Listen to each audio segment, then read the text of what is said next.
On today's episode of Game Mastery, we're going to be talking about traps and puzzles. Andrew and Mark will go back and forth about what they think makes an effective trap, what they think makes an effective puzzle, and are they best used together?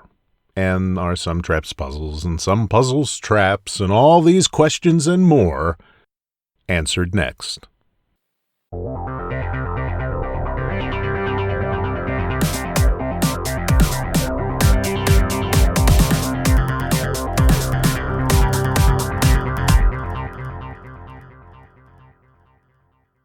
Welcome to this episode of Game Mastery.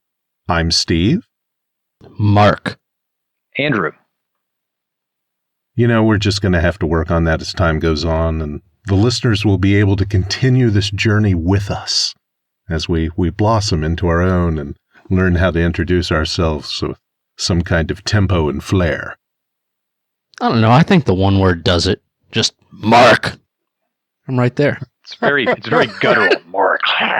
Very good. Aggressive. It's a Klingon name. I like Mark. That is true. They do like names like that. So in this episode, we're going to be talking about traps and puzzles. Now, I was going through the show notes and I had some thoughts about traps and puzzles because they are such an integral part to how people think about role-playing games now. And this is tabletop games, and this is electronic games. You know, you can't go through Skyrim, for instance, without having to go here and there and everywhere to get the clues you need, to get through a puzzle, to get to some objective. And within that, there may be some kind of trap that you may trigger if you mess up a lockpick, if you happen to push the wrong lever to access a door. And it's the same thing for even the science fiction games. So when you're talking about a Fallout or even a Mass Effect, you have these pieces of the game that are obstacles that are put in front of you before you can get to an objective that are removed from interactions between characters.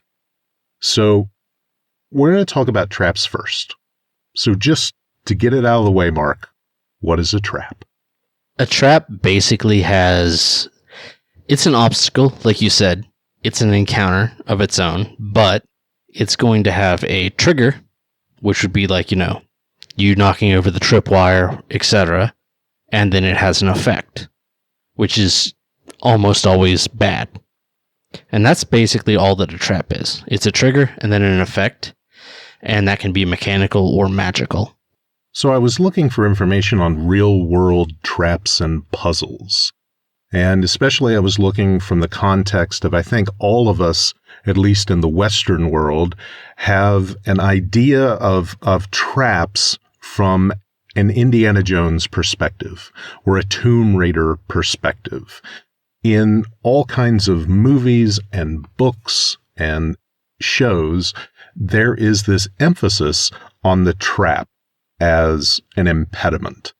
And the weird thing is, there just isn't a lot of historical precedence for traps in dungeons and in those types of situations. They are more something that you would find as an element of war. And you think about pits, you think about punji stakes, where you have a pit with sharpened bamboo in it that you fall into and you cut your feet and you're in the jungle and you get horrible diseases and those are kind of real world traps. And that concept has blossomed in role-playing games. And with that, there is the problem of trying to keep them balanced for the party. We kind of expect these things in this kind of context. So, Andrew, what do you have to say about balancing these particular impediments for your gamers? Well, I think that like cinema, the purpose of the trap is to showcase the cleverness of the players and the character involved in overcoming that trap. The reason we think of that Indiana Jones scene where he's navigating through the ruins. The whole purpose that scene was in the movie was to show you that Indiana Jones was clever, and I think the same reason is why they are fun for some in dungeons, is that you have players who like to show that their pleasure. It's an opportunity for them to prove their cleverness in overcoming the trap. Yeah. Well, I agree that traps should showcase the player's talents and ability to overcome obstacles. I think that most role-playing games do a really terrible job of this. The reason is, first of all, traps have very few decision points in the way they're done. Usually you have one character, your rogue, your stealthy character, and he goes in and he searches for traps, and he may or may not see one. And if he does, then the party either moves around it somehow or disarms it. So basically, it doesn't lead to very exciting play the way it's written, in my opinion. So you basically have a few options of how this plays out. So your trap, either, your PCs have their passive perception and they see the trap and they go around it or disarm it. Okay. That's not super exciting. You either have the PCs just walk blindly into the trap and then they get hit. And unless the effect is super exciting, that doesn't do much for you either. Or, the PCs search for traps and then they're either going to find and disarm it, or they don't see it and they walk into it. Basically, all of these scenarios, I don't think are particularly interesting.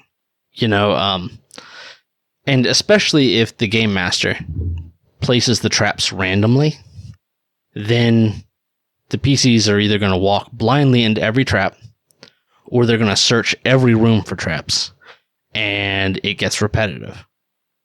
So I think that the way that they're written in most rulebooks is really poorly designed. Like you watch an Indiana Jones film, these things are exciting. He runs away from boulders and stuff. It shouldn't be this boring, repetitive thing that I think it often becomes. Understand. So it can, in a lot of ways, be a lazy way of adding some kind of excitement or tension to the storytelling. And you have to face it, if you're running a Dungeons and Dragons adventure, you can pretty much be assured that you're going to run into this kind of story element. And there really are. There's story elements that permeate all of these adventures. Andrew, you had a look.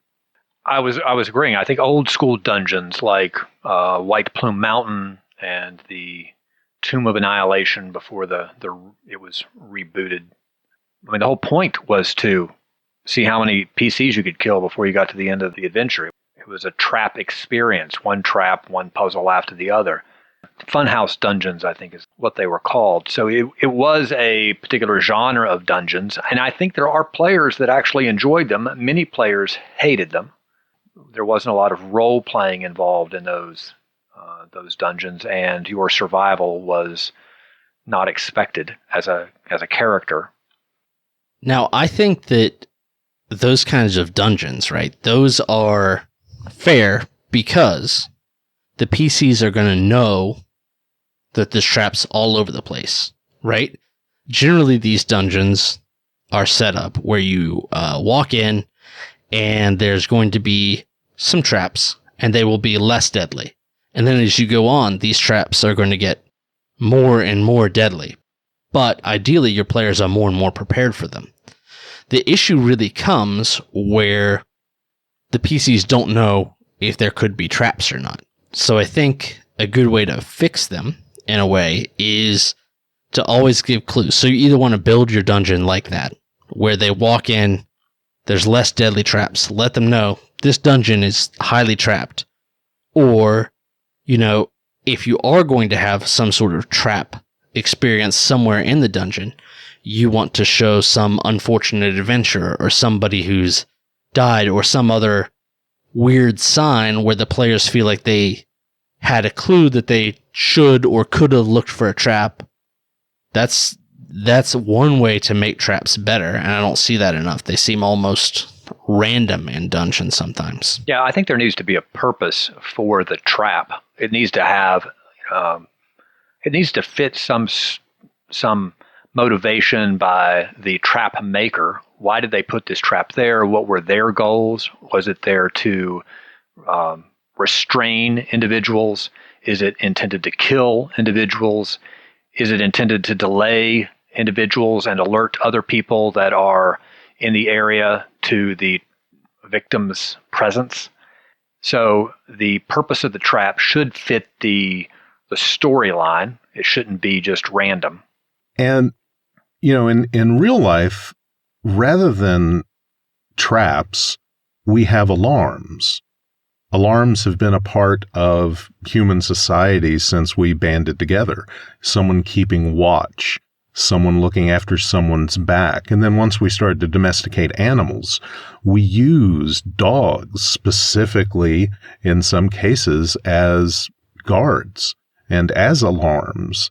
And still do. And people have bred them.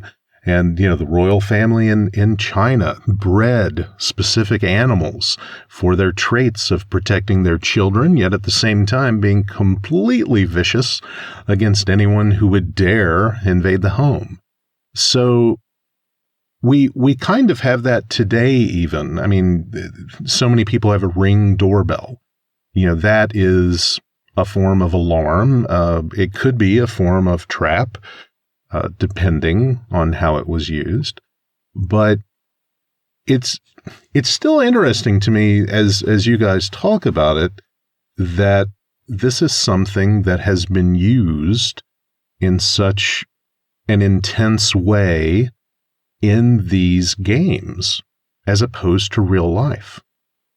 I think that part of this is, we talked about this in our social encounters episode, and that is this notion of whether it is, I think the traps are designed to challenge the player more than they are intended to challenge the character. So that, is the player making the right decisions? Are they handling the situation appropriately? Are they forming the correct strategy? And if they're not, then they suffer a penalty through triggering the trap because they didn't search for the trap, or they were careless, or they moved down the hallway too quickly. They weren't taking the due diligence they needed to navigate the dungeon, and so now they're paying the price. And that's not necessarily the character's decision. It is simply that the player got sloppy, and so the traps are a challenge and maybe a little punishment for the player that is not being attentive. I agree for a good trap that that's the case. What I think happens a lot is that player decisions don't affect the outcome. If you look at traps the way they're written, a lot of times it just says, okay, here's a trigger, and then the outcome is somebody rolls a dex save, for example. And then do they dodge the fireball or not? Once again, I think that that's not exciting gameplay. I think that what you need to do is you need to design your traps. Much like those old funhouse dungeons, as you said, where the player's decisions are what guide whether the trap hits or not. More so than checks and seeing if you dodge the fireball, and if you remember to check for traps as you were walking down the hallway. I think often the best place for a trap is a place where there's optional goodies, right? So there's a passage that shoots off, and they can go down there and find some goodies, but, it could be trapped. I think especially things that players seek out are good places for traps. Yeah, I don't necessarily think that this is a flaw of traps. I think it's a big flaw of the way a DM can present it. You can oversimplify it. You can make it seem capricious in its delivery. But if you're wanting a trap to have impact, having some foreshadowing of the event that is about to occur, of the danger of the trap, having maybe a prior victim nearby, a burned corpse in the room where the fireball trap is, or residual damage in the area associated with scars on the wall related to needles and spikes being thrown out. Those types of signals that, hey, you might want to be cautious. There's danger ahead. Those types of things are the way the DM presents the trap is, and perhaps it is that in pre-published modules, there's not a lot of canned text, canned description. There's some expectation that the dungeon master is going to make this adventure their own in a lot of ways. And so they have a trap sort of set, and then it's up to the DM to add that flavor text in there. And maybe the for a new DM, they're not expecting that that's a responsibility that they will have. They read through a published adventure, they hit the trap, they play it just as it's written, which is very minimally, without giving enough information to the players about what types of things may happen. Sure, and if they aren't using a pre-published module, if they're doing their own thing, the way traps are written in the DM's guide is very similar to that. If you've graduated from playing published adventures and you're mimicking that style for your own, then you may oversimplify the trap session. You learn from doing kind of thing. And I guess unless you've had a DM that really fleshed out traps, that they can be a little capricious. Yeah. So this sort of brings me to my, I made 3 sort of guides for newer DMs or GMs on using traps, on making them better than they are in the DM's guide. Which is, we've hit on a lot of this, which is first, you want to be sure that the PCs know that there could be traps, right? You want to put, like you said, unfortunate adventures before them, or some other sign that there could be a trap. You want to be sure that your trap is going to involve player decisions more so than if they pass their perception rolls. I agree with that. Or you can make it so that their perception rolls, they see it, but it's still hard to avoid. You have to make this interesting and make them make decisions about it. It's like I was talking about in the encounters. Decision points are what makes encounters exciting. And the other thing that you can do is, if it's just a simple trap, okay, there's a tripwire and it shoots a crossbow bolt at you, okay? What you can do to make that a little more exciting, if it's just the most basic trap, is you can still give players an opportunity to do something. So, for example, in that situation, they hit the tripwire, they don't know they hit it, you say you hear a click, and the player has an opportunity to react. They can throw their shield up if they have one. They can try and fall to the ground. They can move their body left or right, and you'll know, because you've predetermined which way this arrow is flying, what's going to happen if they do that. But it's just another way to add another decision point to make traps actually interesting, because like I said, I think the way they're presented is really, not helpful for making traps actually good or fun. Yeah, I've seen another DM that, and I've not used this, but I think it's a good idea, is it does the same thing with the you hear a click. And then depending on the answers of the party members, the DM awards advantage or disadvantage on their saves, so that they have more of an advantage if they took the appropriate defensive action. If they took a reckless action, or an action that threw them further into harm's way, then they would get disadvantage on the save. And that can liven up the kind of adventure that... Yeah, that's a great way to do it. Because sometimes you do just want a simple trap, but I think even those can be made to have more decision points that make them more compelling. I especially like the idea of the monkey fist trap, where the trap is sprung and released by the player's actions. The monkey fist trap is that if you put some food in a gourd, it's got this narrow hole, a monkey will put his hand in the gourd to grab hold of the food. And once he's made the fist, he can't get his hand out. And he won't let go of the food because he doesn't want to give up the food. So he's stuck there with this gourd in his hand.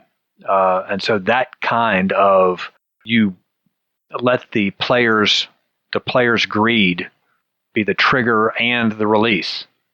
And I guess that's a little bit of, there's a little bit of the flavor of the Lord of the Rings in that, wasn't there? Yeah, a little bit. There's a line that the trap structure within these games is one of intention. There is an intention behind it between what the players want and who initially wanted to keep it from them. Now, in my mind, those kinds of interactions, those kinds of impediments can be put into the game in a completely natural way. And I'll explain this. Mark, have you ever been caving? Yes. Okay. I am a spelunker. Andrew and I have been caving. All right. I'm a caver. I'm not fancy enough. I've gotten stuck. Yeah. And so there are plenty of opportunities in the natural world for these kinds of dangerous situations that are life and death to occur simply just because the world is the world. In some cases, now that I'm, I've had so much experience with games, and I've also had experiences outside in the real world, I see traps as kind of a cheap replacement for a lack of knowledge of the severity of how your choices can work out in the real world. So I actually am looking forward to playing a game that has no traps whatsoever. Nothing like that in it in a fantasy setting. Because if you look at what I was saying about, there aren't very many examples of this kind of mechanism in the real world. If you go back and you look at the Egyptians, because I think everybody likes to think about the Egyptians, and like, no, didn't they have passages and they'd fill with sand, or a block would come down or something like that to trap people? No, they relied on curses. They relied on obscuring things with debris. They relied on making things look like they were empty, but the real prize was somewhere beyond. And so it was a lot of trickery that you had to observe. And there's also this big thing within Dungeons and Dragons for searching for things. And I did a lot of searching on the history of traps in Dungeons and Dragons, and actually came across a good little piece by a guy, dmdavid.com. And he brought up the fact that in the original set of Dungeons and Dragons rules, there is one rule for traps out of the 3 thin paperback booklets that were included. And he's got it quoted here. Traps are usually sprung by a roll of a 1 or a 2 when any character passes over or by them. That's it. That's what Gary Gygax had originally. And in very short order, over a decade, the use and introduction of these things in the game became prevalent. And so much so, if you do a search, the old standard for the groups that I used to play in were the Grimtooth trap collections. And they were astonishingly complex. And yeah, I love those things. I know, right? But it's more like Mensa.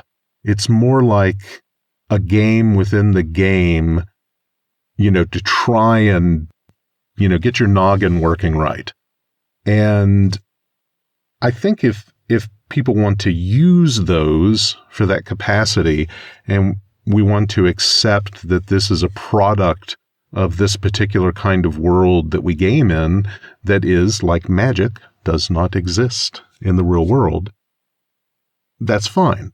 But like both of you are saying, using them poorly, relying on roles rather than role-playing to ultimately determine a positive or negative outcome without much player interaction, being able to use them in the correct place and not just make them ubiquitous and they just happen to be everywhere, because that's really silly if you look at it. Someone designing a dungeon, to put his stuff in, and that's cool to think of some deranged wizard somewhere doing this, but it's just not going to happen all the time. I can't imagine what the world would actually be like where that permeates every cave I go into. That would be ridiculous. Not every cave, but I do like the idea of it sort of being a hobby among powerful wizards to design nefarious dungeons to attract explorers, just to see what they can do. I mean, you're very rich and powerful. I can see it being a thing. So that makes sense, that because the world is so different than ours, that people do things that are different than what we would do. And like having a movie where rich people, are out hunting poor people, I can also see wizards tempting adventurers out of a cruel sense of whatever. That's terrible. They're terrible people. The world is populated by terrible, terrible people. Power corrupts, man. That is correct. So, are we going to switch gears now to puzzles? Yeah. I'm good with it. Yep. Okay. So, the main difference between a trap and a puzzle. So, Mark, do you want to start? Sure. A puzzle is basically, it doesn't necessarily require a trigger or an effect like that. What it is it's more just like a test of ingenuity. So a puzzle could be a code on a scroll that if the players can figure it out, then they would get more insight into how to beat this dragon or whatever. A puzzle, so it doesn't have that limitation. And in addition, in general, I think puzzles are conceived of as testing people's ingenuity. Trying to solve things in novel ways is rewarded, or recognizing patterns, as opposed to, not being foolhardy. It's a more test of intelligence rather than caution, I suppose. I think that puzzles are just complex traps. I think that you can have traps that are triggered by not having much dexterity. They can also be triggered by not being smart enough. They can be triggered by not having enough physical strength.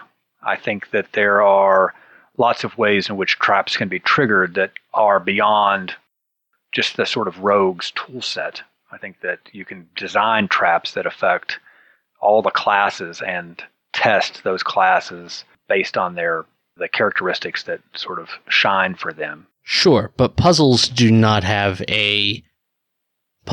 necessarily have a bad reaction or trigger. Like I said, you could definitely have just like a cipher or something that someone has written. I don't know that traps do either. I think that the key difference maybe is that a trap is instantaneous. There is considerable, I think that we normally think of a trap as being something that is a surprise, but it might just be that I come up on a hallway filled with pressure plates and I have to navigate this hallway. I know the trap's there. It doesn't have to be a blind trap. I still have to overcome and, diffuse it. Identifying the trap doesn't make it less dangerous if it's beyond my ability to disarm it. In my opinion, in that situation, it's a trap if there's no code. If there's something that the players have to solve to get through that, then it's a puzzle. I disagree. I think that essentially the solving is the rogue disarming it, if that's the solution. And that may be an overly simple solution, and typically they are for the simple trap. But the solution still is I have to manipulate the world in some way, use my thieves' tools to disarm it, or I need to use my arcane knowledge to decipher what this ward is, to know how to to dispel it, or to avoid the damage that's going to come from this feature. Those are still traps and puzzles. I don't think there's any difference. I think typically we consider puzzles as having a longer duration. They're not instantaneous. They are typically more complex. They may have serious consequences, and they may not, but I think that's true for traps as well. It may be that the trap is sprung and information is lost. You have a codex that is going to destroy the contents, and that's a puzzle and a trap. It is, I don't think there's a difference. The lines can get blurred for sure, and maybe you're right, and there isn't a line. Ultimately, I don't think that the discussion about what makes something a puzzle or a trap is it's clearly semantic. Overly helpful. Right. It's semantic. Oh, I love semantics. I've been thinking about it while you two have been talking back and forth about it. I've just been sitting here kind of rubbing my hands together in glee because they're traps. Because you see semantics. I do. I see in semantics. So the trap, I think, 9 times out of 10 has to have a quality of deception. And that deception may be usually that it is obscured and it is a surprise. But isn't that the definition of a puzzle? You have obscure information. But you are aware that you are working on a puzzle. Are you? I'm not walking through a dungeon, generally, unless it's set up that way. But if I am going into a dungeon and I am surprised by a pit trap, if you want to semantically say life is a puzzle and your outcomes are whatever steps you take to solve your journey from point A to point B within life. But can't you say that life is a trap? Then everything's a puzzle. Yes. Fraught with peril. Fraught with peril. Fraught. And your actions are going to. Yes. All right. So we've got definitions here.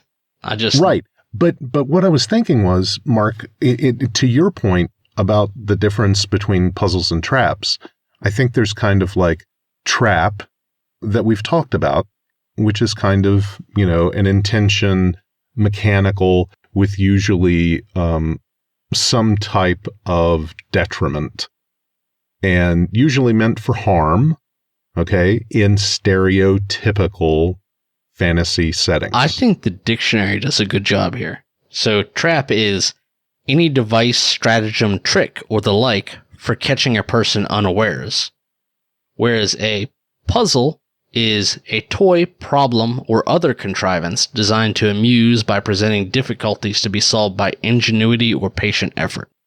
I think that sums it up pretty well. It does.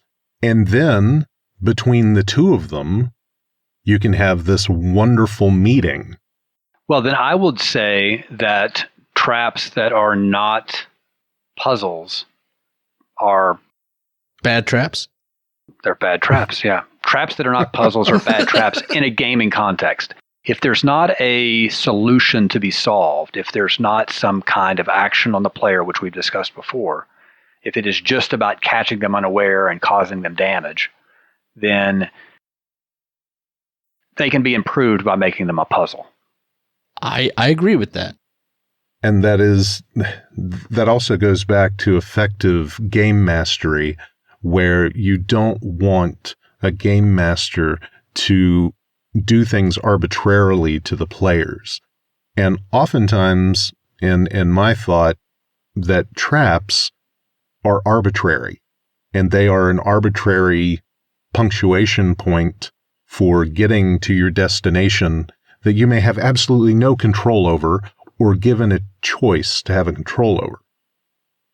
puzzles within this context, this cliche context, actually give me an opportunity to affect an outcome from a character perspective. Absolutely. Yeah. I think we're saying the same thing in different ways. Right. You know, you guys have seen Indiana Jones and the Last Crusade, right? Yeah.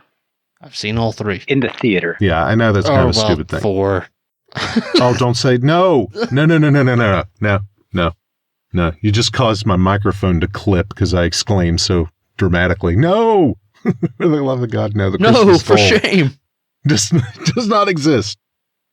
So I think that marriage of effective traps and puzzles is really illustrated quite wonderfully in the whole scene where Indiana Jones has to use his father's diary and everything that his father has put into a book about this particular place that they are in that has a series of traps. But those traps are presented to you in riddles as a puzzle. How do you solve it? There's a riddle of the penitent man. There is a whole thing about the word of God and how it's spelled, and all these things wrap around this series of deadly traps. It's a wonderful illustration. So if listeners have not seen Indiana Jones and the Last Crusade, and you want to see how an effective puzzle and trap marriage can be, that whole scene at the end of the movie is fantastic. A truzzle. I guess it doesn't work any other way. It's hard to say parap. That doesn't work. Truzzle. Crap. I mean, it works, but... Or trazzle. Truzzle's better. Truzzle's better. All right. Let's talk about some types of puzzles. Please. All right. So, I've got 11 puzzle types that I have listed here. Only? These are the basic ones. Oh, those are the basic ones. Please continue. Number 1, I've got riddles. All right. Now, some people love these for gaming, and some people hate them. I hate them because there's no deduction process in them. Like, you either get the riddle or you don't. I remember I had a gaming group where there were these 2 guys that were really good at riddles. And I looked up some riddles, and I didn't really get most of them, but I would put them in there because they would instantly get them. And then I found one that I just solved really quickly on my own. But I guess it was an uncommon riddle, so they hadn't memorized it. And I was like, oh man, this is the easiest one, but I'll go ahead and throw it in there. They couldn't figure it out because it wasn't about figuring it out. It's about the normal process of riddles and the way they're written. And not everybody's into that. So for me, riddles, I try not to use them. Do either of you use them? I was going to say, let me break in real quick. They are culturally, and I guess you could say based on language, dependent. And so if you happen to be gaming with a diverse group who maybe aren't stereotypical, white Americans, then you're going to run into maybe some problems with riddles. And I wanted to follow up with that as ask you a question, Mark. Why do you hate The Hobbit? The Hobbit's my favorite of the Lord of the Rings whole everything to read. So I don't hate The Hobbit. Oh, I just thought that... I hear that the movies were bad, but I haven't seen them. Oh, yeah. Yeah, they're bad. But you see, when I was little, I hated the whole riddle sequence with Gollum. I thought the what do I have in my pocket was super cheating. Yes. I did not find that satisfactory because... No. That's not a riddle. That's well, I guess maybe that tells you everything that's wrong with riddles. It's a fantastic example, and it's also probably one of the reasons why fantasy games are so fraught with just the riddle problem. And Andrew, I totally cut you off 20 minutes ago. Do you even remember what you were going to say? No, don't remember at all. Sorry. My second type is trivia, which that has a similar problem. Also, trivia can be hard to attach to your world, but if it's trivia from your world and you've given people hints about it beforehand, it can be a fun way to reward players for knowledge of your world and for remembering things like that. But overall, I think it's not a particularly good construct of a puzzle for gaming, but I think it can be used in that way. Any opinions on that one? Andrew? No, not a fan of trivia in my D&D games. 3, math puzzles. I'm not good at math. I don't use them.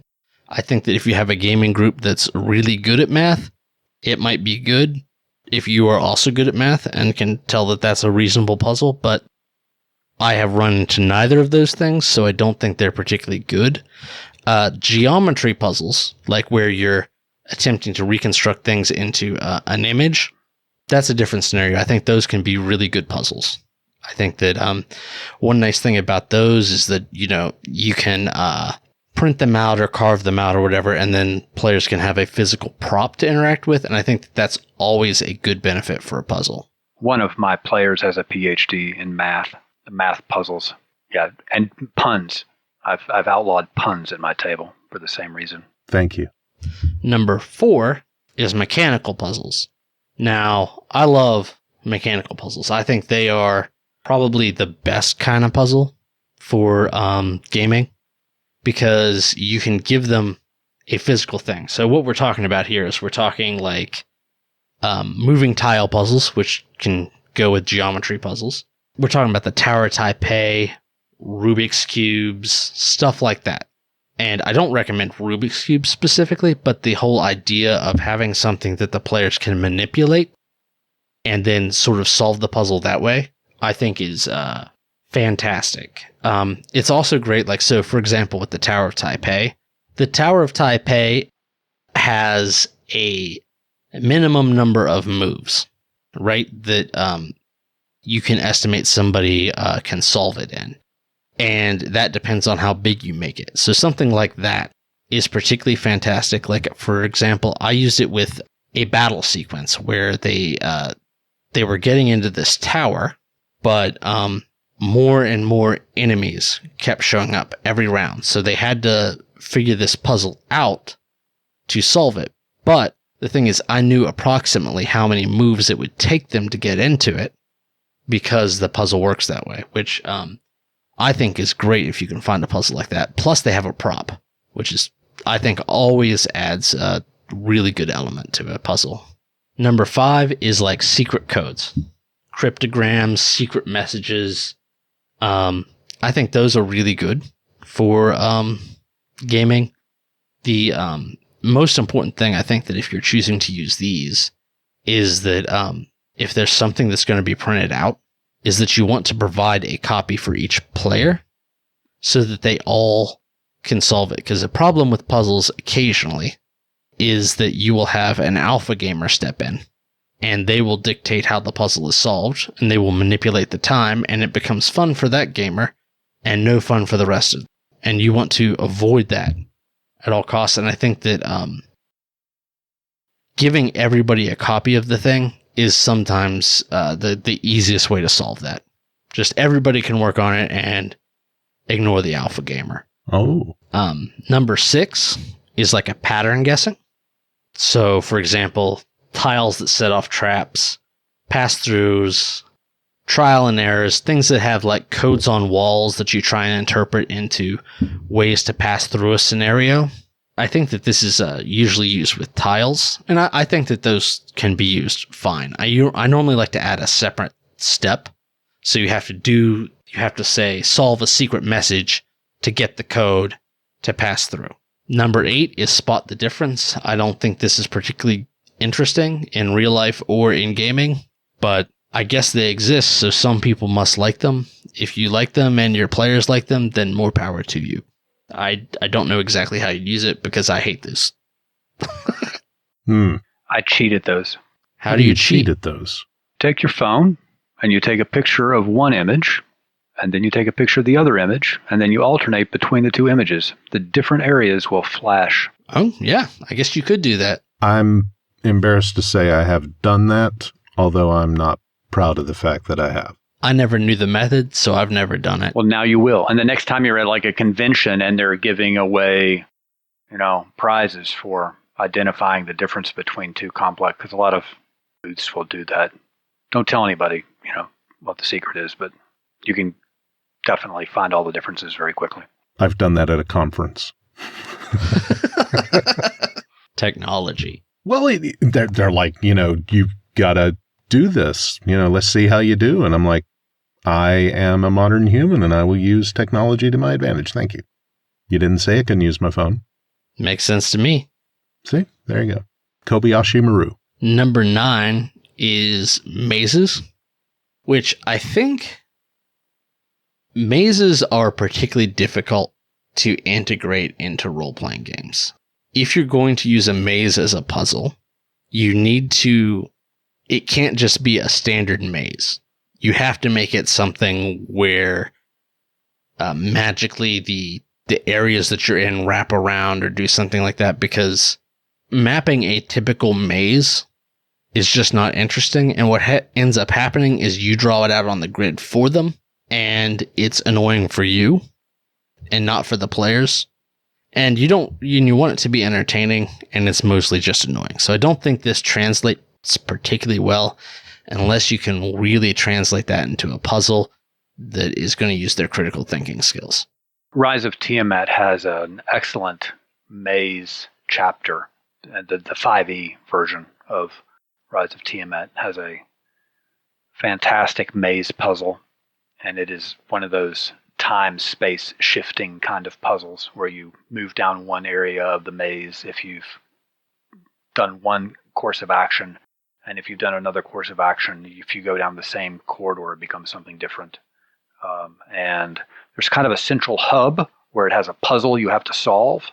The puzzle varies every time you have to solve it, and depending on whether you get that right is whether or not you advance or you're stuck in sort of a loop.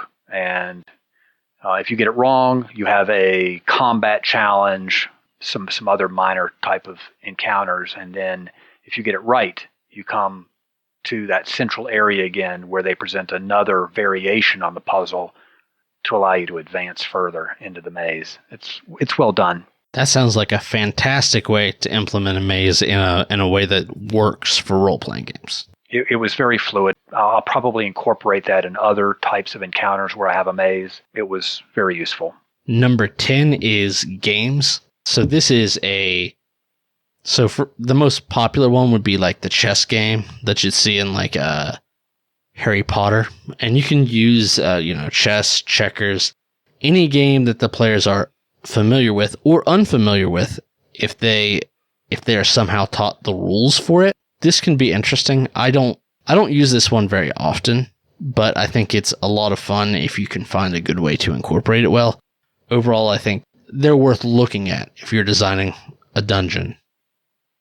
Worth considering, but not high up on my list. I like mechanical puzzles and secret codes the best. My dream since I first played Magic was to have an integration between Magic and Dungeons and Dragons where your deck would somehow come into play for some kind of challenge and it would make it different. I'm sure thousands of other nerds have thought the same thing. You should write that module, and maybe different encounters, different puzzles and combat encounters would result in cards that you could add to your deck.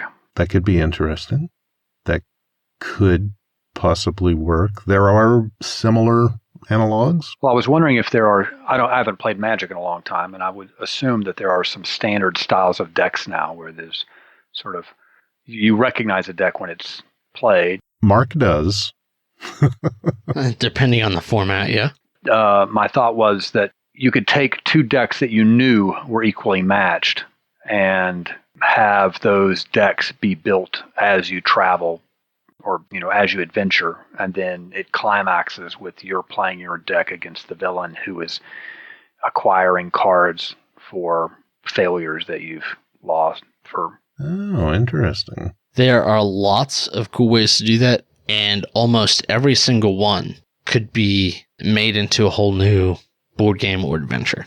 So, it's a good idea. Number 11, and the last one, is situation puzzles. So the most common example of this is 20 questions, right? Or X questions, to figure out what something is. But they can also be used with not just an object, but a situation.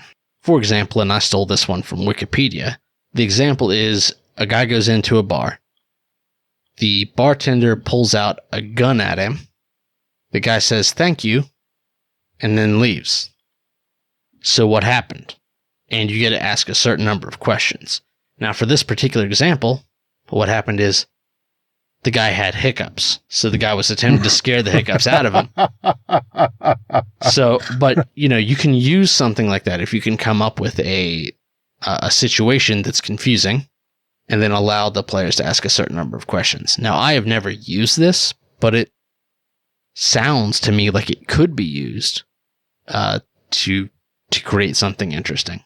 So I guess the key right now is, out of those 11, if you were trying to tell someone who was wanting to integrate puzzles more into their games, and you were trying to have inexperienced game masters who are looking to do their own thing, and they wanted to use puzzles, which ones should they concentrate on that would bring the most value to their players and the story? Mechanical puzzles, 100%. Anything. So I'll tell you what, you pull out a prop and players are excited. That or secret codes. I kind of combine this. So there's a kind of code that you can do that was used for old messages, where you would take a narrow strip of a material, and you would wrap it around a certain size pole or whatever, and then whenever you wrap that material around that pole, then it would just read across, and you could turn it and read it like a scroll. Now, what I did was I had an old belt, and I wrote symbols that corresponded to them passing across tiles, and I just wrote them on the underside of my belt. And so they're there and they encounter that, and I just pull my belt off in front of them and give the belt and the thing to them and tube that I used, and they had to figure it out. And I thought anything you can do like that is super effective. People get excited when you whip out a prop, and puzzles are the ultimate place to bring it out. So mechanical puzzles for sure. How about you, Andrew? Well, I was thinking that, our games right now are all virtual, so physical props are kind of not as accessible to us. I like the codes and ciphers. A simple puzzle is just figuring out meaning, that there's some symbolism or a phrase, even riddles. We talk. I think that riddles extend beyond just the classics. That there are engaging moments when the players are exploring their environment and they're trying to make sense of what is going on in the world. Why are things happening the way they are? Why are PCs or NPCs behaving in particular ways? Why are items arranged in a particular ways around the dungeon? That it doesn't have to be a puzzle in and of itself, that the adventure should have sort of be an unfolding puzzle.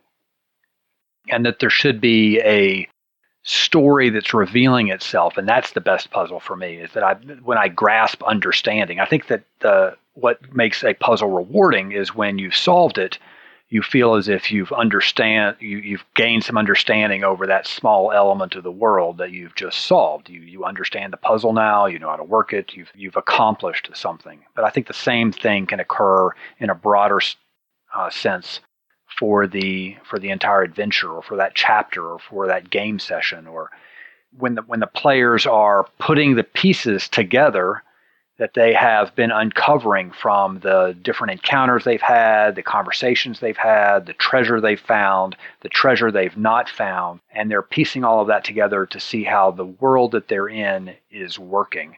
And they feel that they've got a grasp on that's very satisfying. Well, I'm excited to hear you talk about that whenever we do, building a campaign or building an adventure, because sounds like you probably got some really good ideas for that the way you're talking. Oh, no, I'm just a big talker. You're also a liar. You've got stuff in your brain. You're talking about it, and I'm like, oh, I see. I would. That's daunting. It's a daunting task to put a world together in a way that it allows for those discoveries. And the real world is made like that. There are opportunities for those discoveries in the real world. Well, and I think that most published adventures have that baked in. There is a DM knowledge base that, you've got background, you've got motivations for NPCs that are presented to the DM who is preparing the adventure. And only small bits of that are provided to the PCs. And over many sessions do they acquire that information. I think novice DMs don't leak that information that they've been given out enough.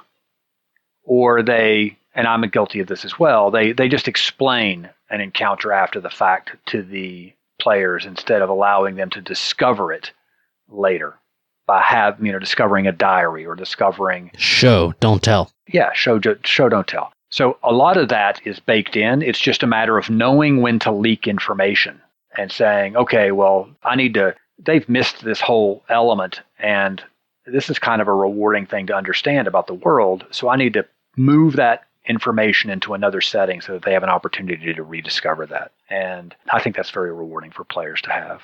So for puzzles and traps to be a kind of connective tissue in a way to, not just arbitrary impediments, and I've said that I believe 3 times this podcast, impediments. You have to drink every time you hear Steve say impediments. Impediments. I'm drinking already, so works for me. Oh, there you go. You're ahead of the game. I try to be. Oh, good. And you know what that did? That totally erased what I was going to say. You were about to explain how do we make good puzzles and traps? How do we integrate that into the game? Well, I actually have 9 rules I wrote out for making good puzzles. Not necessarily traps, but they also apply in a way. Rule number 1. Rule number 1, be sure your puzzle works. Guess what rule number 2 is? Be sure your puzzle works. I've run into troubles. If you build a puzzle and it's unsolvable, you mess up, you do something like that, we've all done it. It is the worst experience because A, it becomes unfun and frustrating for the players. B, you feel like a jackass. I'm guilty. I've done that. I've done it. We've all done it. Rule number 1, rule number 2, be sure the damn puzzle works. All right.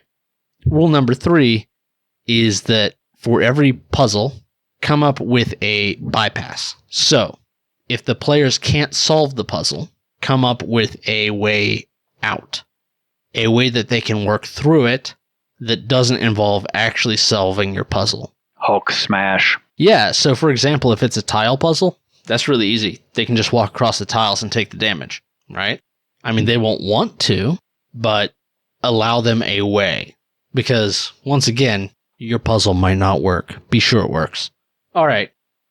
Number 4 is to give hints when your players are stuck, but don't give them too early. Let them be stuck for a little bit, but don't ever let them get frustrated. It's a game, and you want them to have fun. If they need hints, that's fine, and feel free to give them. I frequently ask. I just ask if, are you ready for a hint, or do you want to keep struggling with it? That's a very valid way of doing it. Number 5 is, like any encounter, figure out what the rewards and consequences of it are. Don't just come up with a puzzle, put it somewhere, and not figure out what you're really doing with it. Figure out your rewards and consequences. Number 6 is if you know your players well, try to gear your puzzles to their interests. If you don't know your players well, then run easy puzzles early on in the campaign to kind of figure out where their interests lie. Because, for example, math puzzles would be great for some play groups. Not mine or me, but I can see play groups where that would be fantastic, where they would really enjoy that. Number 7 is to make the puzzles simpler than you think. I don't know if any of you have played the game Mao, but basically, so Mao is a game where you don't know the rules starting out. There's one player who does, and he punishes you if you get them wrong. And you learn the rules through punishment. Oh. Which is a pretty cool game, but every puzzle, unless the rules are explicitly described, is a game of Mao, right? The PCs the players, they do not know the rules of the puzzle. And that makes solving it much, much harder. If you know the rules and you make it complicated, you're making it way more complicated for them to the point that they may become frustrated. So you want to make the puzzle a little easier than you think it needs to be. Like if you are adept at logic puzzles and you make it hard for you and you know exactly how to draw out the diagrams to solve logic puzzles, then your puzzle is too hard. I have done this. You want to make your puzzles solvable because they don't know the rules. I've got something I'll add to that when you're done. Number 8, we've already talked about, which is find a reason the puzzle is there. Don't just have them go into a cave and find a puzzle. It makes no sense. Now, one thing you can do is you can make a puzzle an abstraction of some other concept. So, for example, say that some wizard is doing something really screwed up with the players' minds, right? You can use a puzzle as sort of an abstraction of that for them to solve. But whatever it is, find a reason for it to be there and don't just throw puzzles random places. I want to, but you can't do that. And then rule number 9 is be sure your puzzle works. Bringing it back. Yep, and that's it. So there's 9 rules, and 3 of them are be sure your puzzle works. So on page 113 of Xanathar's Guide to Everything, there is a section called Xanathar's Traps Revisited. And he outlines many of the things we've already discussed. Essentially, what's the purpose of the trap? Why was it placed there? Consider alarm, delay, respond, restraining or killing the person that set the trap. And he also goes into complex traps where the trap extends into multiple rooms, that the delay isn't, that the effect of the trap isn't immediate, that there is delay. It may, the trap may set up a situation that the players are going to encounter later, which kind of bridges that notion of trap and puzzle. So that, they trigger the trap and now doors are locked or a room is flooded, and so that they are unable to acquire some objectives because they failed to detect the trap or disarm it appropriately. The guide breaks down traps into 3 different threat levels, much like the DMG breaks down encounters: moderate, dangerous, and deadly. Typically, the deadly damage is essentially whatever would kill one of your PCs. So if the average PC in your group has about 50 hit points, then the trap should be expected to do that damage, and that would be a deadly type of trap scenario. The dangerous trap does about half that damage, and the moderate trap does a quarter of the deadly damage. And again, it's what's the purpose of the trap? Is this intended to expend resources? Maybe it's intended to soften up the party before a boss fight. There may be other reasons why you might want to include that. The difficulty range associated with traps in discovering them, or the difficulty range for discovering a concealed trap, is anywhere between 15 and 25. So Xanathar's recommends that the easiest traps defined have a DC 15 skill check, and the hardest traps defined may range up as a DC 25. The notion is that by its very nature, the trap is concealed. We talked about the notion that traps are supposed to surprise. If they're not well concealed, they're probably not going to do that very well. The traps can affect different skill abilities, dexterity, dexterity plus thieves tools, for example. A trap may also be vulnerable to brute force, just brute force destruction of the trap to disable it. And Xanathars recommends using an Arcana check for magical traps to have the casters in the group have an opportunity to contribute to the diffusion of traps by identifying the spell effect that might be used. If you're going to set up a spell trap, say a ward that's going to trigger, then the damage should be associated with what would be an appropriate wizard spell or a spell at their level. So typically take the player level, divide that by 2, and then select a spell damage that is appropriate to that spell level. So you would take if you had a 5th level character, you divide that by 2, it gives you about a 2.5 or 3. So you'd use a 3rd level or a 2nd level spell damage for the appropriate spell damage for that, which would include, say a fireball, but just for a 1-hit kind of thing for that trap being triggered is a good range if you're building your own.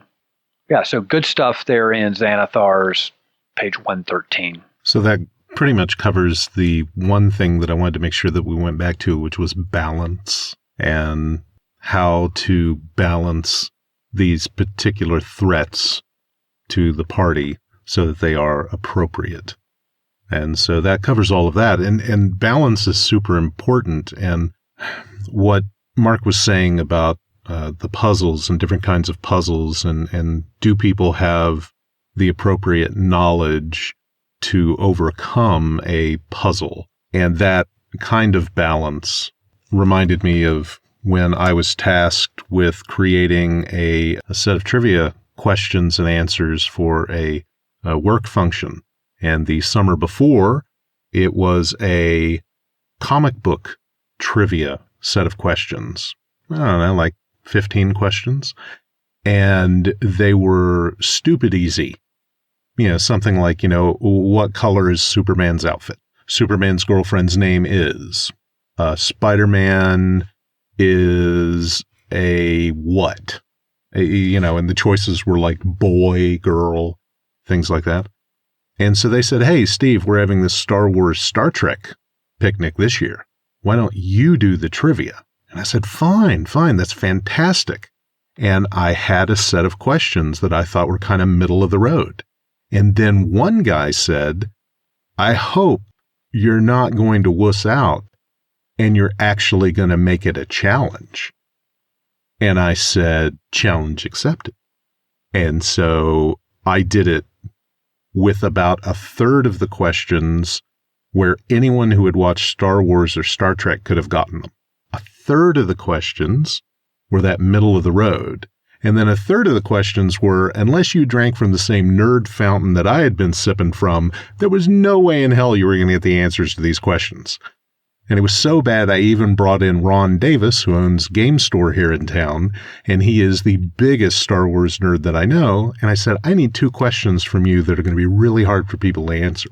Well, very few people had fun. Very few people. Few people had fun who were the biggest nerds of the group, and they thought it was just incredible and awesome, and they laughed because other people are stupid and blah, blah, blah, blah, blah. And the majority of people there were like, what the hell is this, Steve? And I said, this is a challenge. And they said, it's too much of a challenge.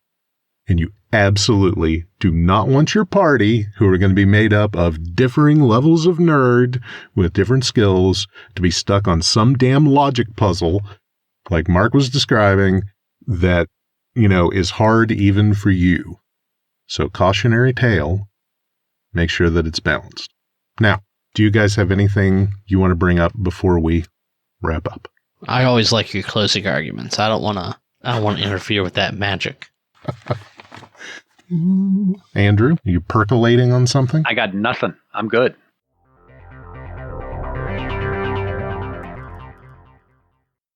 If you'd like to ask us a question or get some follow-up information, maybe submit a topic for the show, please email us at rpg.gamemastery@gmail.com. And we'll be back next week for more information to make your games better and to make you a better game master.